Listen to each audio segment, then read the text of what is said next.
আল্লাহর নবী তার খাবারের অভাব দেখে তার মেয়ের জন্য পাগল।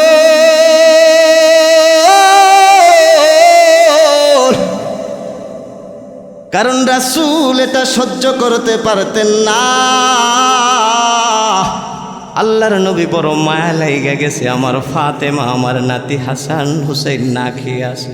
রাসূল দৌড়াইয়া চলে গেলেন, খবর জানাইলেন, আমি মুহাম্মদ, আমাকে তোমরা কেউ দেখো কাজের মানুষ বানানো যায় কি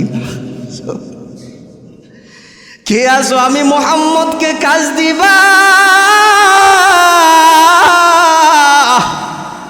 একটু কাজের বিনিময়ে আমার মেয়ে ফাতেমা আর হাসান আর হুসাইন এদের জন্য একটু খাবারের ব্যবস্থা করব।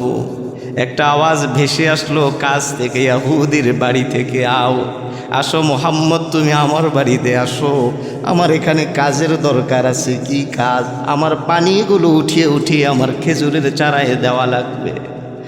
আল্লাহর নবী মুহাম্মদুর রাসূলুল্লাহ তার এই কথায় রাজি হয়ে গেলেন। আল্লাহর নবী বললেন, আমাকে কি পরিমাণ হাজিয়া তুমি দিবা?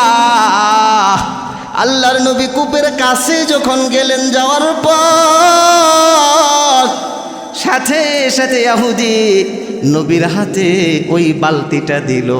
একটা রশি আল্লাহর নবীকে দেয়া হলো, কূপের মধ্যে এক বালতি করে পানি উঠায়া দিবে, এর বিনিময়ে 2টা করে খেজুর মুহাম্মদুর রাসূলুল্লাহ আমার হাবিবুল্লাহকে সে দিবে।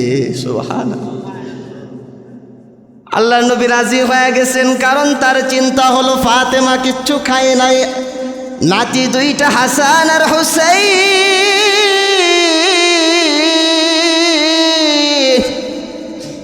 ভালোবাসার 2টা পাত্র, তাদের মুখের মধ্যে কিছু এখনো আসে নাই। রাসূল এই জন্য নিজেকে কাজের মানুষ বানায় ফেলছেন মায়ার কারণে। আল্লাহর নবী একটা একটা করে বালতি খেজুর উঠাইতেছেন 2টা খেজুর দেওয়া হয়। শেষের দিকে একটা বালতি যখন উঠাইতে গেলেন, ওই পানিটা উঠাইতে যাইয়া বালতিটা ছিঁড়িয়া পড়িয়া যায়। যখন বালতি ছিঁড়িয়া পড়ে গেল, আল্লাহর নবী এই কথা যখন ইহুদি ভাইকে জানায়, আমার নাতি ক্ষুধার্ত আছে, আমার মেয়েটা ক্ষুধার্ত, তাড়াতাড়ি আমার হাতে ওই খেজুরগুলা দিয়া দাও, যে পরিমাণ আমি পাবো। ইহুদি বলে, কি পরিমাণ পানি উঠাইছো? রাসূল তো মিথ্যা বলতে পারে না, সবচেয়ে বড় সত্যবাদী রাসূল আমাদের মুহাম্মদুর রাসূলুল্লাহ। কথা বলেন ঠিক কি না? রাসূলের সে সত্যবাদী কেউ আছে? আল্লাহর নবী বললেন, এই পরিমাণ কাজ আমি করছি, এই কাজ অনুযায়ী আমাকে পারিশ্রমিক দিয়ে দাও, তাদের ক্ষুধা নিবারণ করি। আল্লাহর নবী যখন দাবি করলেন, সাথে সাথে ইহুদি ডাক দিয়া রাসূলকে কোনো না কোনোভাবে আক্রমণ করবে, তার মাকসাদ হলো এটা। এই কারণে আল্লাহর নবীকে সামনে আইনা কলারের মধ্যে হাতটা ধইরা নুরানি গালের মধ্যে হাত বসায় একটা থাপ্পড় দিয়া দিল। আল্লাহর নবী কিছুই বললেন না, চুপ হয়ে গেলেন, কিছুই বললেন না। কারণ ইন্নাকা লাআলা খুলুকিন আযীম,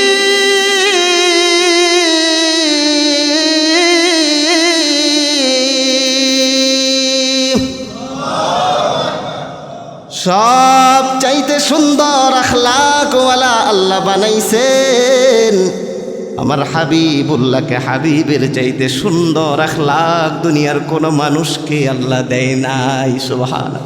আল্লাযী খালাকাল মাউতা ওয়াল হায়াতা লিয়াবলুয়াকুম আইয়ুকুম আহসানু আমালা ওয়া হুয়াল আজিজুল গফুর।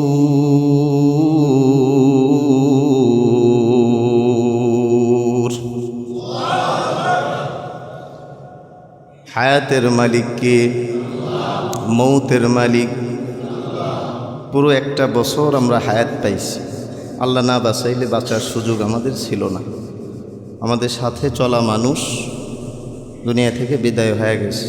তো সুস্থতার সাথে আল্লাহ আমাদের একটা বছর অতিবাহিত করার সুযোগ আল্লাহ করে দিলেন।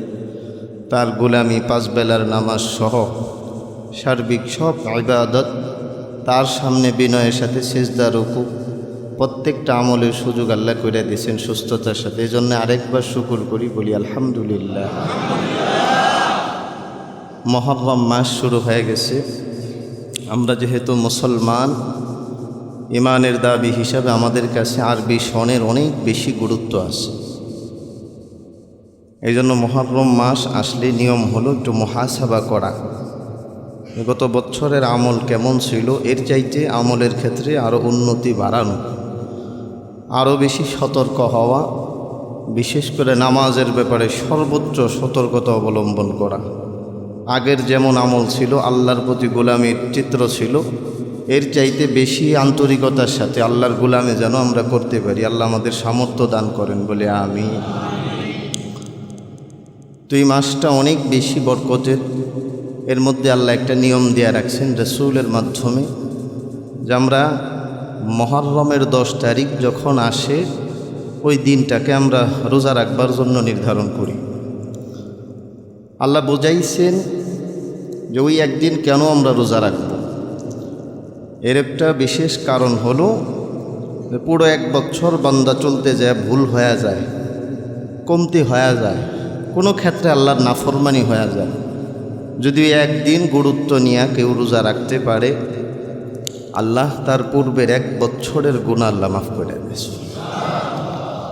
বোঝা যায় আল্লাহ চান বান্দাকে ক্ষমা করবেন।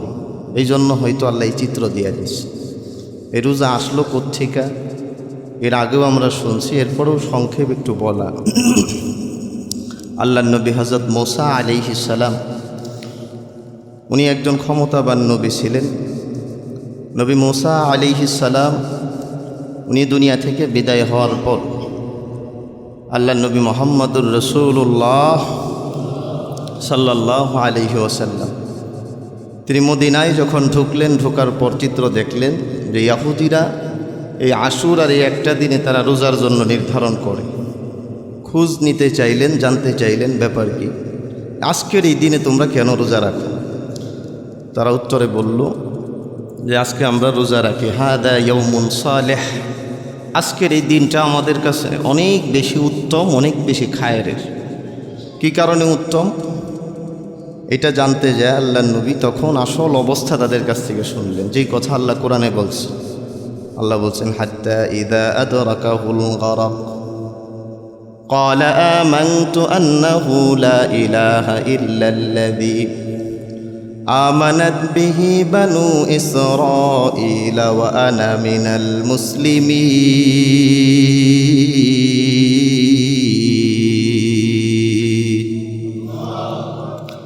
ই কালামে জিন্দা কুরআনে হাকিম, হিকমতে উলা ইয়াজালাস্তু কদিম, জামিউল ইলমি ফিল কুরআনে হাকিম, تقاصرت عنه أفهام الرجال بخا قرآن كلام الله بشونو قديم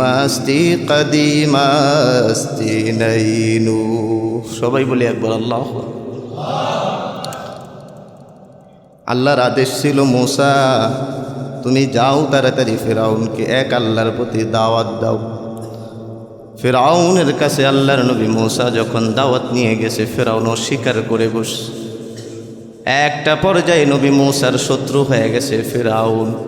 নবী মূসাকে দুনিয়া থেকে বিদায় করে দিবে জন্য হযরত মূসা আলাইহিস সালামের রাস্তার পিছু নিয়ে ফেলছে।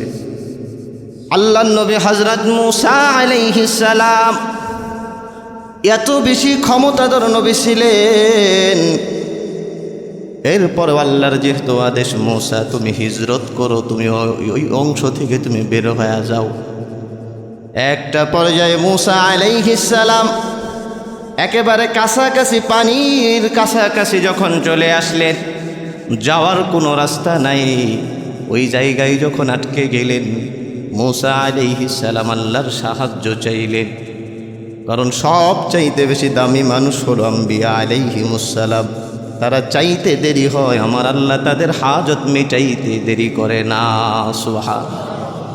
মূসা আলাইহিস সালাম আল্লাহর সাহায্য যখন চাইলেন, যেই পানির ক্ষমতা হলো মানুষ যখন পানির মধ্যে চলে যায়, পানির মধ্যে পড়ার সাথে সাথে ওই মানুষ আস্তে আস্তে নিচে চলে যায়, জীবন শেষ হয়ে যায়। অর্থাৎ ক্ষমতা আছে পানির মধ্যে একটা মানুষের জীবন শেষ করে দেওয়া সম্ভব। আল্লাহ ওই পানিকে আবার হযরত মূসা আলাইহিস সালামের জন্য জীবন বানাইলেন। কেমনভাবে আল্লাহ জীবন বানাইস? হযরত মূসা আলাইহিস সালামকে আল্লাহ এইটুকু সাহায্য করলেন, পানিকে ক্ষমতা দিয়ে দিলেন, পানি তোমার মধ্য দিয়ে আমার বন্ধু মূসা আলাইহিস সালাম ওনার জন্য সাহায্যের একটা রাস্তা বানায়া দাও, এতগুলো রাস্তা তৈরি করে দাও যেই রাস্তাগুলোর মাধ্যমে মূসা তার কওমদেরকে নিয়ে পানির অংশটুকু পার হয়ে যেতে পারে। সুবহানাল্লাহ। এই ক্ষমতাটুকু শুধু দিয়েছেন আল্লাহর নবী হযরত মূসা আলাইহিস সালাম। উনাকে পিছন দিক থেকে পাকড়াও করার জন্য দৌড়ায় ফিরাউন।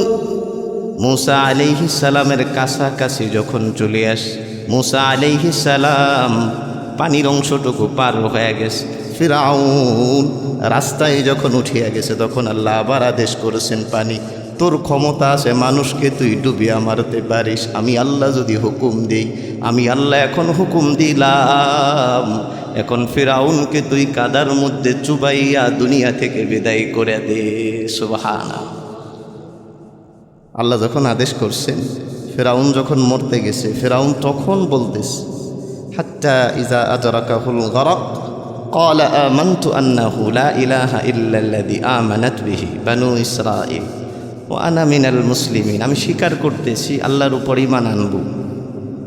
আল্লাহ তখন বলতেছে, আল আনা ক্বাদ আসাইতা ওয়া কুনতু মিনাল মুফসিদিন।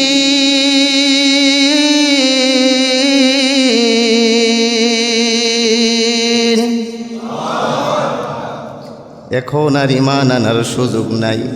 যখন আল্লাহর কাছে ঈমান আনলে কাজে লাগতো, তখন ফিরাউন তোমার জবান দিয়ে এই কথা বের হয় না, বরং তোমার কাছে মূসা যতদিন আল্লাহর দাওয়াত নিয়ে গিয়েছি, তুমি একটাই আওয়াজ তুলছো, আনা রাব্বুকুমুল আলা, আমি হলো বিশ্বজাহানের মধ্যে সবচেয়ে বড় প্রভু। নাউজুবিল্লাহ। বড়াই অনেক করছে, কিন্তু একটা পর্যায়ে আল্লাহর শাস্তি যখন আসছে, ঈমান আনতে চাইছে, কিন্তু তখন তার ঈমান আল্লাহ গ্রহণ করেন নাই। এজন্য এখান থেকে আমাদের বুঝবার বিষয় যে সময় থাকতে নিজের জিন্দেগি শুধরানো। যখন খুব অবাধ্যতা করতে করতে একটা বিপদের মধ্যে পড়ে যাব, তখন যদি আল্লাহ সাহায্য না পাই, তখন বাঁচার সুযোগ আছে? এজন্য যারা ক্ষমতার জোর দিয়ে জুলুমের আচরণ চিন্তা করে, তাদের এই কথা মাথায় রাখা দরকার যে ফিরাউন যেমন জুলুম করে বাঁচতে পারে নাই, দুনিয়ার জমিনে যারা জুলুমের আখলাক জিন্দেগিতে আনবে, তারাও কোনোদিন আল্লাহর জমিনে জুলুম করে জমিন থেকে বাঁচতে পারবে না। কথা বলেন ঠিক কিনা? এই সুযোগ নাই। নবী মুহাম্মদুর রাসূলুল্লাহ সাল্লাল্লাহু আলাইহি ওয়াসাল্লাম মদিনায় যাওয়ার পর যখন দেখলেন এই মানুষগুলা বিশেষ দিন মনে কইরা আশুরায় রোজা রাখতেছে, আল্লাহর নবী বললেন, আনা আহাক্কু বিমূসা, আমার ভাই মূসার প্রতি আমি মুহাম্মদ আরও বেশি হকদার তোমাদের চাইতে। তোমরা যেমন রোজা রাখো, আমার আরও বেশি রোজা রাখা আমার নিজের দরকার। এজন্য তিনি রোজা রাখলেন এবং এই সাথে সাথে নির্দিষ্ট একটা নিয়ম বাইদা দিলেন যে ইহুদিদের সাথে আমাদের আমলের যেন সাদৃশ না হয়, তাদের আমলের সাথে আমাদের আমলের যেন একটা পার্থক্য থাকে। এজন্য আল্লাহর নবীর আদেশ হলো যে আশুরার একটা দিন 10ই মুহররম, সামনের শুক্রবার সম্ভবত 10ই মুহররম রোজা অবস্থায় কাটানো। এর সাথে সাথে হয়তোবা 9ই মুহররম এবং 10ই মুহররম 2 দিন একসাথে রাখা, অথবা 10ই মুহররম 11ই মুহররম এই 2 দিন একসাথে রাখা। তার মানে বৃহস্পতিবার এবং শুক্রবার এই 2 দিন একসাথে মুহররমের এই ফজিলতের রোজা রাখা, অথবা শুক্রবার এবং শনিবার এই 2 দিন একসাথে মুহররমের রোজা রাখা। যদি কেউ রাখতে পারে, আল্লাহ যেই ওয়াদা করছে বান্দার সাথে, আহতাসিবু আলাল্লাহ, রাসূল বলতেছেন আমি মনে করি আইয়ুকাফিরাস সানাতাল্লাতী ক্বাবলা আমার উম্মতের আল্লাহ পূর্বের 1 বছরের গুনাহ আল্লাহ মাফ করে দিবে সুবহানাল্লাহ। ইনশাল্লাহ আমরা চেষ্টা করব তো ইনশাল্লাহ। এই রোজাটা যেমন রাসূল মহব্বত নিয়ে রাখছে, পরবর্তীতে রাসূল যেই তরিকা বইলা দিয়েছে ওই তরিকায় আমরাও রাসূলের প্রতি মহব্বত রেখা আমরাও রাখতে পারবো ইনশাআল্লাহ। আল্লাহ আমাদের জন্য সহজ করেন, সবাই বলি আমিন। তো আশুরার মধ্যে অনেকগুলা ঘটনা ঘটছে, যেই দিন মুসা আলাইহিস সালামকে আল্লাহ বাঁচাইছেন ওই দিনটা ছিল 10ই মুহররম, আশুরার ওই দিন। আশরুন থেকে আশুরা 10ম দিন বলা হয় যায়। আরও অনেকগুলো ঘটনা ঘটছে, সবগুলো তো বলা সম্ভব না। তবে নবী মুহাম্মদ রাসূলুল্লাহ সাল্লাল্লাহু আলাইহি ওয়াসাল্লাম উনার একজন নাতি ছিল হযরত হুসাইন রাদিয়াল্লাহু তাআলা। তো উনাদের কথাগুলো যদি বলা না হয় হক আদায় হয় না। আর ভালো করে বুঝবেন, অনেক মানুষের চিন্তা হলো যে হযরত হুসাইন রাদিয়াল্লাহু তাআলা উনি এই দিন দুনিয়া থেকে বিদায় হয়েছেন, এই জন্য আমরা রোজা রাখি। শুধু এই ভুল নিয়তের কারণে রোজার ফায়দা আমি পাবো না। কারণ যেই আমল যেই জন্যে করা হয় নির্দিষ্ট লক্ষ্য যদি আমার ভুল হয়ে যায় আমলের ফায়দা পাওয়া যায় না। হ্যাঁ, আশুরার দিন আল্লাহর নবীর প্রিয় নাতি হযরত হুসাইন রাদিয়াল্লাহু তাআলা আনহু দামি মানুষ ছিলেন, তিনি এই দিনটাতেই দুনিয়া থেকে বিদায় হয়েছে। তো আমরা এই ইতিহাসটা আমরা একটু সংক্ষেপে শুনবেন আপনারা ইনশাল্লাহ। নবীর প্রতি মহব্বত আছে না আমাদের সবার? সর্বোচ্চ মহব্বত আছে আল্লাহর নবীর প্রতি। আর আল্লাহর রাসূল নিজেই বলছেন, লা ইউমিনু আহাদুকুম হাত্তা আকুনা আহাব্বা ইলাইহি মিন ওয়ালিদিহি ওয়া ওয়ালাদিহি ওয়ান নাসি আজমাইন। নিজের সব কিছু, নিজের আপন সন্তানের চাইতেও আমি নবীকে বেশি মহব্বত যদি করতে পারো তাহলে তুমি পরিপূর্ণ মুমিন। সুবহানাল্লাহ। এই দাবিতে হুসাইন রাদিয়াল্লাহু তাআলা আনহু উনার দুনিয়া থেকে বিদায় হওয়ার অবস্থাটুকু আমরা শুনি। হযরত হুসাইন রাদিয়াল্লাহু তাআলা আনহু উনার পর্যন্ত ক্ষমতা, এর আগ পর্যন্ত আস্তে আস্তে আস্তে আস্তে সর্বপ্রথম খলিফা, সর্বপ্রথম প্রধান হিসাবে দায়িত্বে ছিলেন মুহাম্মদুর রাসূলুল্লাহ সাল্লাল্লাহু আলাইহি ওয়াসাল্লাম। আল্লাহর নবীর ওফাত হয়ে গেছে, দায়িত্বে আসছেন হযরত আবু বকর। এরপর আবু বকরের ওফাত হয়ে গেছে, দায়িত্বে আসছেন জবরদস্ত সবচেয়ে সাহসী ক্ষমতাশীল একজন সাহাবী, অর্ধজাহানের বাদশাহ হযরত উমর রাদিয়াল্লাহু তাআলা সুবহানাল্লাহ। এরপরে দায়িত্বে আসছেন হযরত উসমান রাদিয়াল্লাহু তাআলা।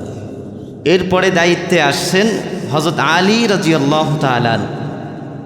এরপর দায়িত্বে আসছেন আস্তে আস্তে ধারাবাহিকভাবে হযরত মুআবিয়া রাদিয়াল্লাহু তাআলা।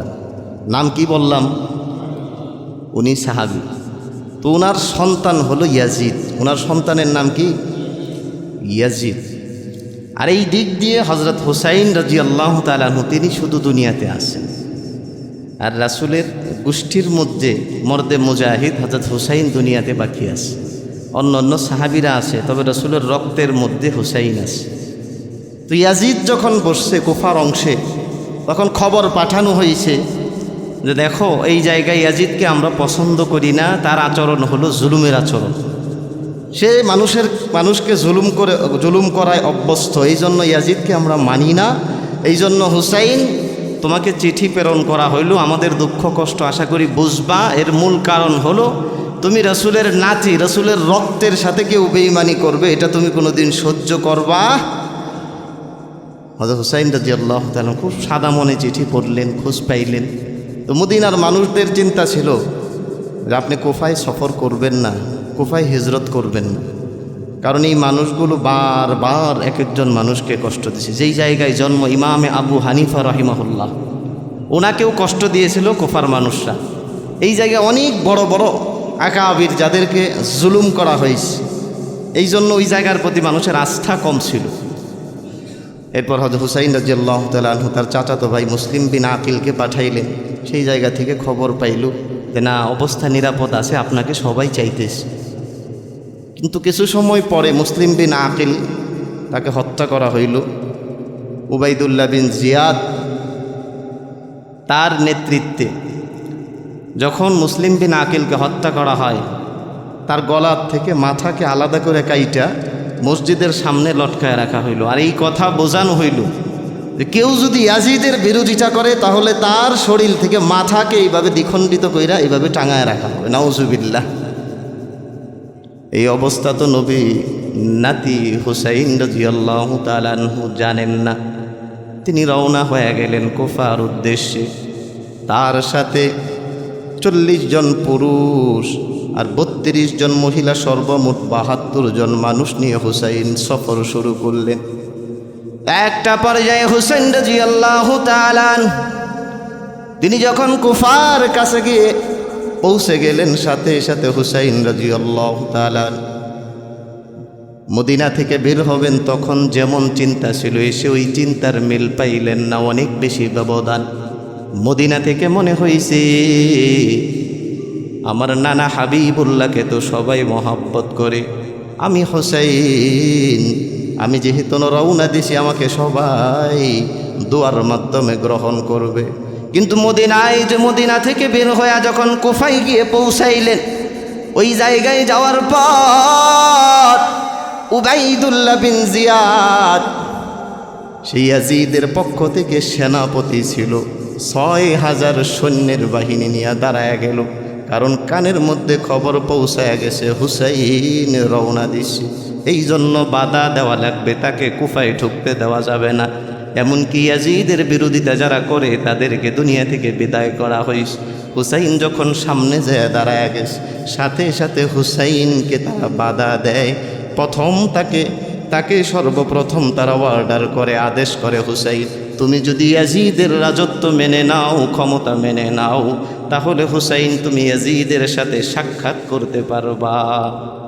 হুসাইন সাথে সাথে বলে, ইয়াজিদের রাজত্ব ক্ষমতা মানতে তো আমি এই জায়গায় আসি নাই, বরং যেই চেয়ারে আমার নানা মুহাম্মদুর রাসূলুল্লাহ বসছে, যেই চেয়ারে আবু বকরের মতো দামি সাহাবী বসছে, যে চেয়ারের মতো নিসফুল আলাম অর্ধজাহানের বাদশা হযরত উমরের মতো খলিফা বসছে, যেই চেয়ারের মধ্যে হযরত ওসমান, আর যেই চেয়ারের মধ্যে আসাদুল্লাহিল গালিব হযরত আলী রাদিয়াল্লাহু তাআলা আনহুর মতো সাহাবী বসছে, ওই চেয়ারে আমি ইয়াজিদের মতো জালেম আমি সহ্য করব না, এই জন্য আমি আসছি তাকে উৎখাত করার জন্য। সুবহানাল্লাহ।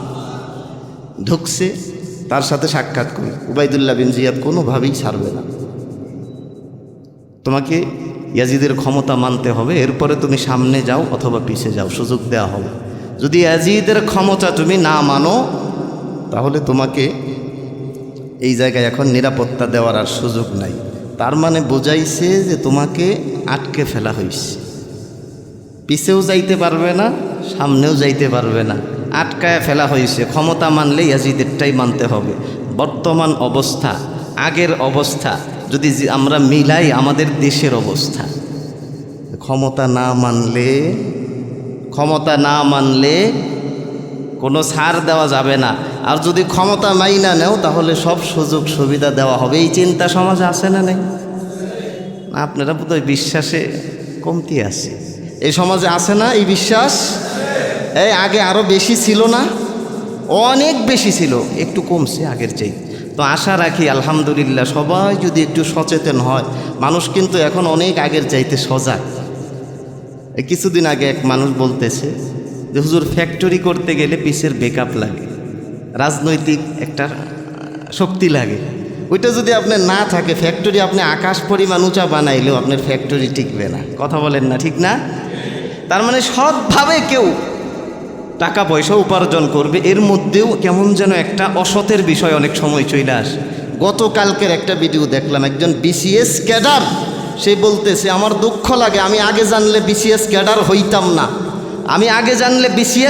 হইতাম না, যে বিসিএস ক্যাডার হব আমি ভাবছিলাম অনেক কাজ করব, সর্বোচ্চ ক্ষমতা থাকবে আমার হাতে, কিন্তু আমার সর্বোচ্চ ক্ষমতায় যায় দেখি যে আমার হাতে আমার সাইনের মাধ্যমে হাজার হাজার কোটি টাকা ঘুষের লেনদেন হইতেছে। নাউজুবিল্লাহ। বলতেছে আল্লাহ, আমি বিসিএস ক্যাডার না হইলে বাঁচতাম, কারণ আমি সাইন না দিলে আমার চাকরি যায়। এই বলেন না, আমাদের দেশে অবস্থা চলে কি না? বাস্তব সত্য বলার সাহস আছে? এই অবস্থা চলে না? তবে সবাই খারাপ না, আলহামদুলিল্লাহ। যাদের চিন্তা ভালো তারা ভালো পাইতেছে, যাদের চিন্তা শুধু খালি হারাম ঢোকানো, মানুষকে ঠকানো, নিজে কামানো, তাদের দ্বারা সমাজের পরিবর্তনটাই হবে না। কথা বলেন ঠিক কি না? হযরত হুসাইন রাদিয়াল্লাহু তাআলা আনহু তিনি মাথা নত করছেন, একবারের জন্য মাথা নত করছেন। এই কথাই স্পষ্ট বুঝাইয়া দিছেন যে আল্লাহর দ্বীনের সামনে কোনো জালিমের সামনে মাথা নত করবা না। ওই বিসিএস ক্যাডার যত কষ্টই হোক, চাকরি চলে যাক, আমি ঘুষের কোনো অংশে আমি একটা সাইন দিতে যাব না, এটা হলো আমার ঈমান। কথা বলেন ঠিক কিনা? হুসাইন তাকে কোনো সুযোগ দেওয়া হইল না, পিছেও যাইতে পারে না, সামনেও যাইতে পারে না, এই অবস্থায় আছে। হুসাইন বললেন, দেখো আমি তো যুদ্ধের প্রস্তুতি নিয়ে আসি নাই, সহজ সরল মনে আমি আসছি, তুমি আমার সাথে তোমরা আমার সাথে এমন কিছু করবা এইরকম চিন্তা আমার ছিল না। একটা পর্যায়ে বলল যে তুমি যদি মানো শুধু ছাড়া হবে, এছাড়া কোনো উপায় নেই। হযরত হুসাইন বললেন, তুমি কি জানো না আমি কে? আমি হলো হুসাইন, আল্লাহর নবীর নাতি। আমাকে রাসূল বড় মহব্বত করতেন, ভালোবাসতেন। হযরত হুসাইন মাঝে মাঝে এই কথাগুলো সাহাবীদের মধ্যে গল্প হিসেবে শোনাইতেন। আমি হলো ওই মুহাম্মদুর রাসূলুল্লাহর নাতি হুসাইন। মাঝে মাঝে আমরা যখন কোনো অভাবে পড়ে যাইতাম, তখন আমরা নানার কাছে দৌড়াইতাম। একদিনের ঘটনা, আল্লাহর নবীকে আমরা খুঁজতে থাকলাম, নানা যান কোথায় আস?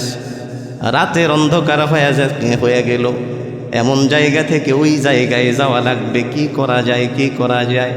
আমরা একটু মশকরা করে হাবিবুল্লাহ, আমরা তো খুব ভালো করে জানি তিনি হলো আলোর মানুষ। সুবহানাল্লাহ। আমার নানার খোঁজ যখন পেয়ে গেলাম, আমি হুসাইন সাথে সাথে তার সাথে দাঁড়ায় গেলাম। আমি হুসাইন আর আমার নানা মুহাম্মদুর রাসূলুল্লাহ সাল্লাল্লাহু আলাইহি ওয়াসাল্লাম রাস্তা দিয়ে যখন হাঁটতেছি, নানাকে মশকরা করে মাঝে মাঝে বলতাম, নানা আমি তো জানি আপনার দাঁতের মধ্যে আল্লাহ একটা নুরানি আলো দিয়া দিস, নানা গো একটা হাসি দিয়া দেন, হাসির মাধ্যমে আমি হুসাইন রাস্তাটা যেন স্বচ্ছভাবে দেখতে পারি। মুহাম্মদুর রাসূলুল্লাহ যখন মুখটা খুলতেন, একটা মুস্কি হাসি দিতেন, তার দাঁতে তো নূর, এত সুন্দর। জমিনের দিকে দাঁতটা যখন ফিরাইতেন, সাথে সাথে জমিনটা আলোকিত হয়ে যাইত। সুবহানাল্লাহ। হযরত হুসাইন রাদিয়াল্লাহু তাআলা আনহু তিনি বলতেছেন, তুমি কি জানো আমি হুসাইন নানার এমন সঙ্গী ছিলাম, আমার সাথে এমনভাবে কথা বলতেছো, এমনভাবে আমার সাথে আচরণ করতেছো, একটা বারো কি মুহাম্মদুর রাসূলুল্লাহ আমার নানার কথাটা কি তোমার মনে হয় না? তারে বুঝাইতে চাইলো যে আমি নবীর নাতি, তোমার কি মায়া লাগে না? তুমি আমার সাথে এমন করতেছো, একটু খারাপ লাগে না? একদিনের ঘটনা, আল্লাহর নবী মুহাম্মদুর রাসূলুল্লাহ সাল্লাল্লাহু আলাইহি ওয়াসাল্লাম তিনি হাসানকে দেখেন না, হুসাইনকে দেখেন না, অনেক সময় হয়ে গেছে। রাসূলের কন্যা ফাতেমা বাবা মুহাম্মদকে না দেখলে ভালো লাগে না। হযরতে ফাতেমা সহ্য করতে পারে না, মুহাম্মদুর রাসূলুল্লাহকে এক দুইবার না দেখলে ভালো থাকতে পারে না। অনেক সময় হয়ে গেছে, কয়েকদিন ফাতেমাকে রাসূল দেখেন না, আর এই দুইটা নাতি হাসান আর হুসাইনকে দেখে না। রাসূলুল্লাহ একটা তৃষ্ণা শুরু হয়ে গেছে, নাতিকে আমি দেখতে পারি নাই। দৌড়ায় চলে গেছে আল্লাহর নবী ফাতেমার ঘরের সামনে। ফাতেমা, কি ব্যাপার? কোথায় রে ফাতেমা? তোর দুইটা সন্তান হাসান আর হুসাইন কোথায়? ওই হাসান আর হুসাইন, এই দুইটা বাচ্চা যখন ক্ষুধার্ত হয়ে যাইত, তখন ফাতেমা পাঠায় দিত নবী মুহাম্মদুর রাসূলুল্লাহ তোমার নানার কাছে দৌড়াও, যাও যাও মুহাম্মদুর রাসূলুল্লাহর সামনে যে দেখা করো। আল্লাহর নবীর সামনে ক্ষুধার্ত হাসান আর হুসাইন যখন দাঁড়াইতো, সামনে দাঁড়াইয়া যখন আল্লাহর নবীকে বলতো, নানা জান আমরা ক্ষুধার্ত হয়ে গেছি, মা আপনার কাছে আমাদের পাঠাইছে। আল্লাহর নবী তার নুরানি জবান থেকে জিব্বাটা বের করে হাসান আর হুসাইনকে দিত, বলতো আমার জিব্বাটা চাটো। চাটার সাথে সাথে তাদের সব ক্ষুধা দূর হয়ে যাইত। আল্লাহ, জোরে বলা যায় না সুবহান। এই নুরানি নবী সামনে আসছে, ঘরের সামনে দাঁড়ায় গেছেন। হযরতে ফাতেমার ঘরের সামনে দাঁড়ায় বলে, মা ফাতেমা, হাসান আর হুসাইনকে আজকে দেখতেছি না, কি ব্যাপার, কি হইস? আল্লাহর নবীর কন্যা ফাতেমা ডাকিয়া বলে, ইয়া রাসূলুল্লাহ, আপনার সাথে সাক্ষাৎ করতে যাব, আমাদের সুযোগ হয় না। কি ব্যাপার, কি কারণে সাক্ষাৎ করতে পারো না? বাবা অনেক দিন হয়ে গেছে, আমাদের পেটে খাবার নাই, পরনের তেমন একটা জামাও নাই যেই জামা পরিয়া রাসূল আপনার সাথে সাক্ষাতে যাব।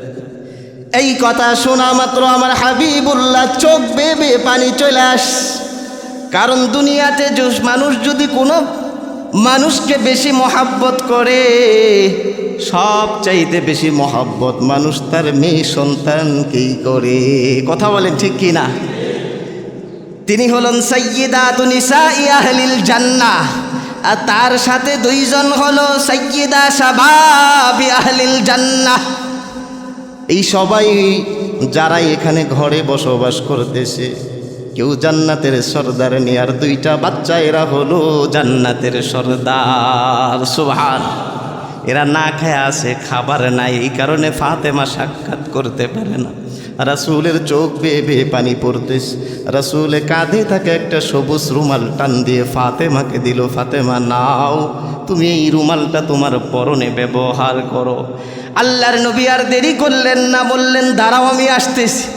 আল্লাহর নবী তার খাবারের অভাব দেখে তার মেয়ের জন্য পাগল।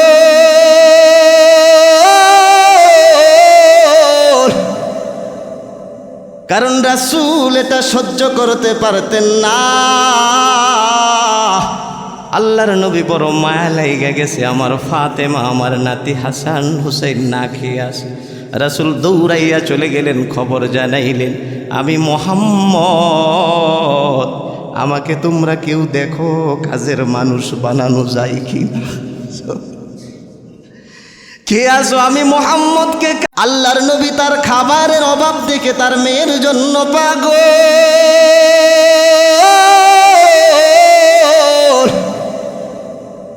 কারণ রাসূল এটা সহ্য করতে পারতেন না। আল্লাহর নবী বড় মায়া লাইগা গেছে, আমার ফাতেমা, আমার নাতি হাসান হুসাইন না খেয়ে আসে।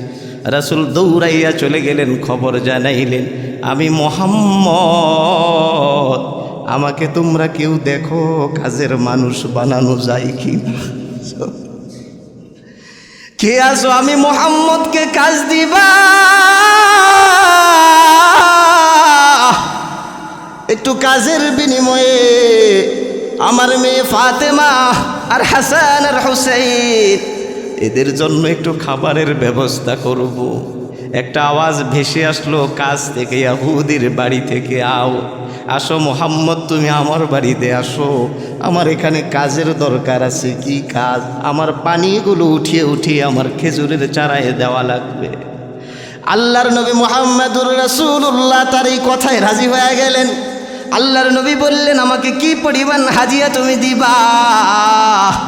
আল্লাহর নবী কূপের কাছে যখন গেলেন, যাওয়ার পর সাথে সাথে ইহুদি নবীর হাতে ওই বালতিটা দিল।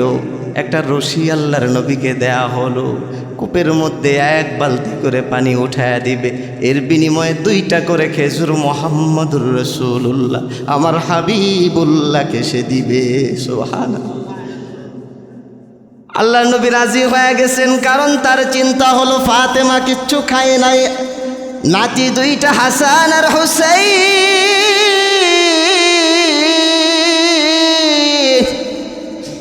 ভালোবাসার 2টা পাত্র, তাদের মুখের মধ্যে কিছু এখনো আসে নাই। রাসূল এই জন্য নিজেকে কাজের মানুষ বানায় ফেলছেন মায়ার কারণে।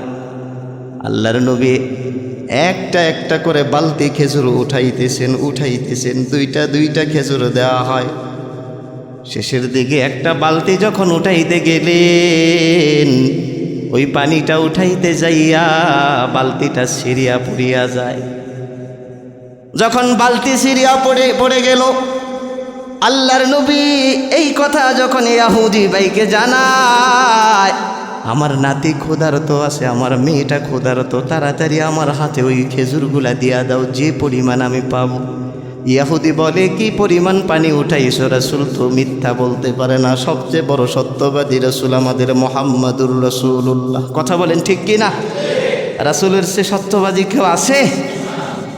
আল্লাহর নবী বললেন, এই পরিমাণ কাজ আমি করছি, এই কাজ অনুযায়ী আমাকে পারিশ্রমিক দিয়ে দাও, তাদের ক্ষুধা নিবারণ করি। আল্লাহর নবী যখন দাবি করলেন, সাথে সাথে ইহুদি ডাক দিয়া রাসূলকে কোনো না কোনোভাবে আক্রমণ করবে, তার মাকসাদ হলো এটা। এই কারণে আল্লাহর নবীকে সামনে আইনা কলারের মধ্যে হাতটা ধইরা নুরানি গালের মধ্যে হাত বসায় একটা থাপ্পড় দিয়া দিল। আল্লাহর নবী কিছুই বললেন না, চুপ হয়ে গেলেন, কিছুই বললেন না। কারণ ইন্নাকা লাআলা খুলুকিন আযীম।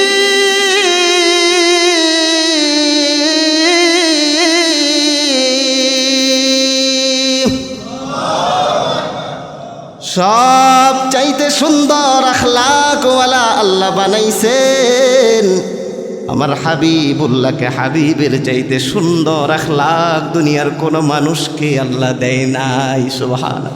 আল্লাযী খালাকাল মাউতা ওয়াল হায়াতা লিয়াবলুয়াকুম আইয়ুকুম আহসানু আমালা ওয়া হুয়াল আজিজুল গফুর।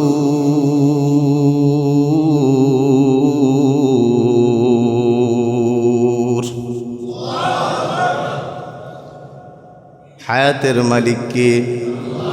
মৌতের মালিক। পুরো একটা বছর আমরা হায়াত পাইছি, আল্লাহ না বাঁচাইলে বাঁচার সুযোগ আমাদের ছিল না। আমাদের সাথে চলা মানুষ দুনিয়া থেকে বিদায় হয়ে গেছে। তো সুস্থতার সাথে আল্লাহ আমাদের একটা বছর অতিবাহিত করার সুযোগ আল্লাহ করে দিলেন। তার গোলামি, 5 বেলার নামাজ সহ সার্বিক সব ইবাদত, তার সামনে বিনয়ের সাথে সিজদা, রুকু, প্রত্যেকটা আমলের সুযোগ আল্লাহ করে দিয়েছেন সুস্থতার সাথে। এই জন্য আরেকবার শুকর করি, বলি আলহামদুলিল্লাহ। মুহররম মাস শুরু হয়ে গেছে। আমরা যেহেতু মুসলমান, ইমানের দাবি হিসাবে আমাদের কাছে আরবি সনের অনেক বেশি গুরুত্ব আছে। এই জন্য মুহররম মাস আসলে নিয়ম হলো একটু মুহাসাবা করা, গত বছরের আমল কেমন ছিল, এর চাইতে আমলের ক্ষেত্রে আরও উন্নতি বাড়ানো, আরও বেশি সতর্ক হওয়া, বিশেষ করে নামাজের ব্যাপারে সর্বোচ্চ সতর্কতা অবলম্বন করা। আগের যেমন আমল ছিল, আল্লাহর প্রতি গোলামির চিত্র ছিল, এর চাইতে বেশি আন্তরিকতার সাথে আল্লাহর গোলামি যেন আমরা করতে পারি। আল্লাহ আমাদের সামর্থ্য দান করেন, বলে আমিন। তো এই মাসটা অনেক বেশি বরকতের। এর মধ্যে আল্লাহ একটা নিয়ম দেয়া রাখছেন রাসূলের মাধ্যমে, যে আমরা মুহররমের 10 তারিখ যখন আসে, ওই দিনটাকে আমরা রোজা রাখবার জন্য নির্ধারণ করি। আল্লাহ বোঝাইছেন যে ওই একদিন কেন আমরা রোজা রাখব। এর একটা বিশেষ কারণ হলো, পুরো 1 বছর বান্দা চলতে যায় ভুল হয়ে যায়, কমতি হয়ে যায়, কোনো ক্ষেত্রে আল্লাহর নাফরমানি হয়ে যায়। যদি একদিন গুরুত্ব নিয়ে কেউ রোজা রাখতে পারে, আল্লাহ তার পূর্বের 1 বছরের গুনাহ আল্লাহ মাফ করে দেয়। বোঝা যায় আল্লাহ চান বান্দাকে ক্ষমা করবেন, এই জন্য হয়তো আল্লাহ এই চিত্র দিয়ে দিচ্ছে। এই রোজা আসলো কোত্থেকে, এর আগেও আমরা শুনছি, এরপরেও সংক্ষেপ একটু বলা। আল্লাহর নবী হযরত মূসা আলাইহিস সালাম, উনি একজন ক্ষমতাবান নবী ছিলেন। নবী মূসা আলাইহিস সালাম উনি দুনিয়া থেকে বিদায় হওয়ার পর আল্লাহর নবী মুহাম্মদুর রাসূলুল্লাহ সাল্লাল্লাহু আলাইহি ওয়াসাল্লাম তিনি মদিনায় যখন ঢুকলেন, ঢোকার পর চিত্র দেখলেন যে ইহুদিরা এই আশুরার এই একটা দিনে তারা রোজার জন্য নির্ধারণ করে। খোঁজ নিতে চাইলেন, জানতে চাইলেন ব্যাপার কি, আজকের এই দিনে তোমরা কেন রোজা রাখো। তারা উত্তরে বলল যে আজকে আমরা রোজা রাখি, হাদা ইয়াউমুন সালেহ, আজকের এই দিনটা আমাদের কাছে অনেক বেশি উত্তম, অনেক বেশি খায়েরের। কি কারণে উত্তম এটা জানতে যায় আল্লাহর নবী তখন আসল অবস্থা তাদের কাছ থেকে শুনলেন, যেই কথা আল্লাহ কোরআনে বলছে। আল্লাহ বলছেন, হাত্তা ইযা আদরাকাহুল গারাক قال آمنت أنه لا إله إلا الذي آمنت به بنو إسرائيل وأنا من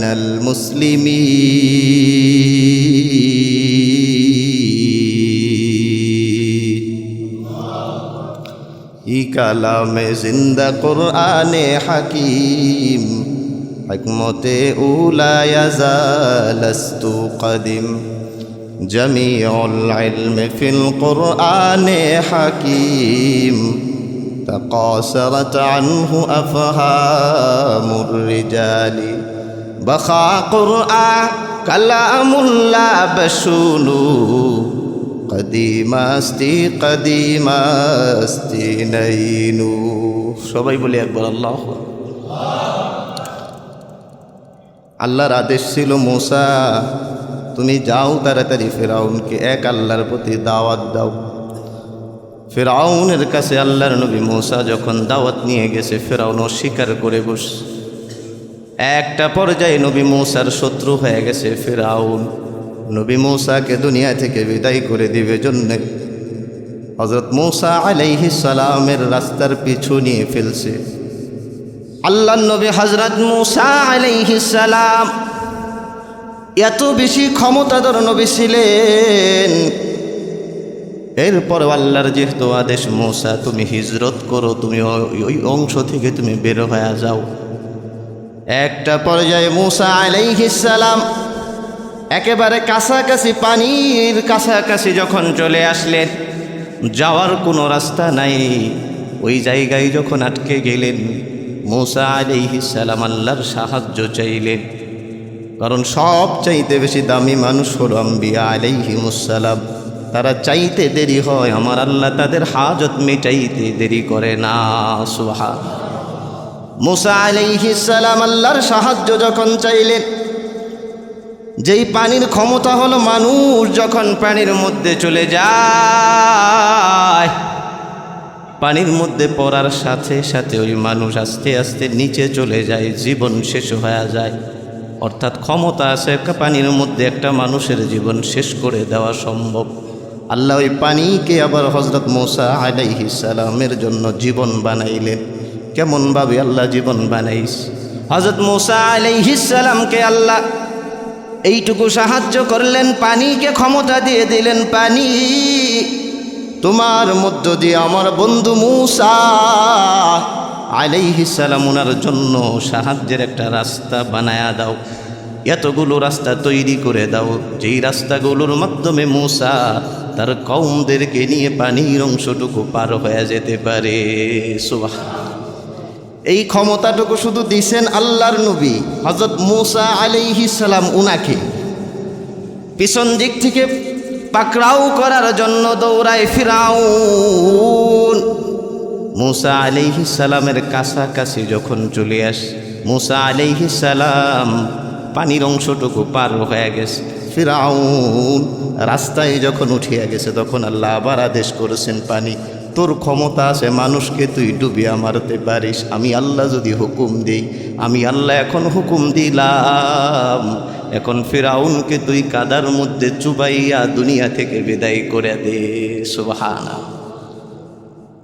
আল্লাহ যখন আদেশ করছেন, ফিরআউন যখন মরতে গেছে, ফিরআউন তখন বলতেছে, হাত্তা ইযা আদরাকাহুল গারাক قال آمنت أنه لا إله إلا الذي آمنت به بنو إسرائيل وأنا من المسلمين। আমি স্বীকার করতেছি, আল্লাহর উপর ঈমান আনব।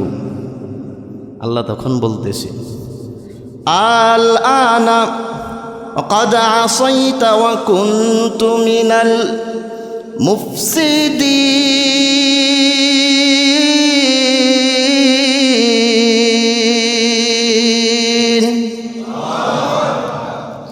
এখন আর ঈমান আনার সুযোগ নাই। যখন আল্লাহর কাছে ঈমান আনলে কাজে লাগতো, তখন ফিরাউন তোমার জবান দিয়ে এই কথা বের হয় না, বরং তোমার কাছে মূসা যতদিন আল্লাহর দাওয়াত নিয়ে গিয়েছি তুমি একটাই আওয়াজ তুলছ, আনা রাব্বুকুমুল আলা, আমি হলো বিশ্ব জাহানের মধ্যে সবচেয়ে বড় প্রভু। নাউজুবিল্লাহ। তো বড়াই অনেক করছে, কিন্তু একটা পর্যায়ে আল্লাহর শাস্তি যখন আসছে ঈমান আনতে চাইছে, কিন্তু তখন তার ঈমান আল্লাহ গ্রহণ করেন নাই। এজন্য এখান থেকে আমাদের বুঝবার বিষয় যে সময় থাকতে নিজের জিন্দেগি শুধরানো, যখন খুব অবাধ্যতা করতে